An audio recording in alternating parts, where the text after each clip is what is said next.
आज मैं आपको एक छोटी सी कहानी सुनाने जा रहा हूँ। ये कहानी है एक गरीब लड़की की जिसका नाम था चंपा। चंपा एक छोटे से गांव में रहती थी।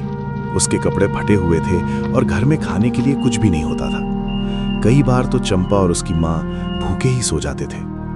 चंपा की माँ बहुत बीमार रहती थी। चंपा रोज भगवान से यही प्रार्थना करती थी कि हे भगवान, बस मेरी माँ को ठीक कर दो। गांव के बाहर एक बहुत पुराना और बहुत बड़ा आम का पेड़ था।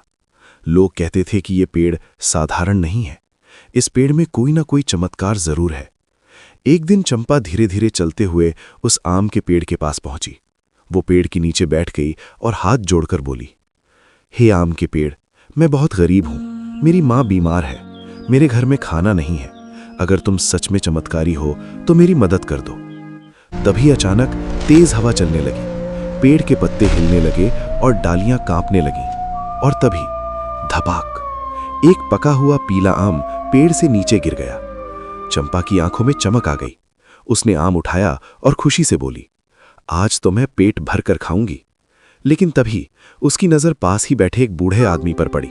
वो बहुत कमजोर था, उसका शरीर कांप रहा था और उसकी आंखों में भूख साफ दिख रही थी। चंपा एक पल के लिए रुक गई, फिर उसने धीरे से आम बूढ़े आदमी की तरफ बढ़ा दिया। बाबा, ये आम आप खा लो, आप बहुत भूखे लग रहे हो। बूढ़े आदमी की आंखों में आंसू आ गए। उसने कांपते हाथों से आम लिया और कहा, बेटी, तू बहुत नेक दिल है। आज तूने अपनी भूख मिटाने के बजाय किसी भूखे को खाना दिया है। भगवान तुझे जरूर इनाम देगा। इतना कहकर बूढ़े आदमी ने चंपा के सिर पर हाथ रखा और आशीर्वाद दिया। अगले दिन चंपा फिर उसी आम के पेड़ के नीचे पहुंची। आज उसके चेहरे पर डर नहीं था, आज उसके चेहरे पर उम्मीद थी। और तभी पेड़ से एक नहीं, दो नहीं, बल्कि तीन आम नीचे गिरे।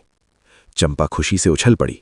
उसने आम उठाए और उन्हें अपनी सीने से लगाकर बोली, आज ये आम मैं अपनी माँ को खिलाऊंगी। वो दौड़ते दौड़ते घर पहुंची। माँ के पास बैठकर उसने आम निकाले और एक आम काटने लगी। जैसे ही आम कटा, चंपा की सांस रुक गई, क्योंकि आम के अंदर सोने का चमकता सिक्का था। चंपा को अपनी आंखों पर यकीन नहीं हुआ। उसने दूसरा आम काटा, उसमें भी सिक्का निकला। फिर तीसरा आम काटा और उस आम में भी सोने के सिक्के। अब चंपा और उसकी मां खुशी से रोने लगीं। उनकी आंखों में आंसू थे, लेकिन ये आंसू दुख के नहीं, ये आंसू खुशी के थे।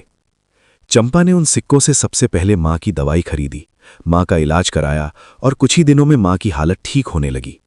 फिर चंपा ने अपने टूटे घर को ठीक करवाया। अब उनके घर में खाना भी था और खुशियां भी। लेकिन चंपा यहीं नहीं रुकी। उसने सोचा कि अगर ये पेड़ मेरी मदद कर सकता है तो मुझे भी दूसरों की मदद करनी चाहिए। चंपा ने पढ़ाई शुरू कर दी।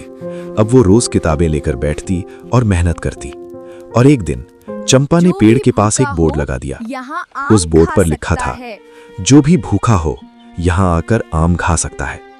अब गांव के गरीब बच्चे और जरूरतमंद लोग उस पेड़ के पास आते, आम खाते और खुश होकर जाते।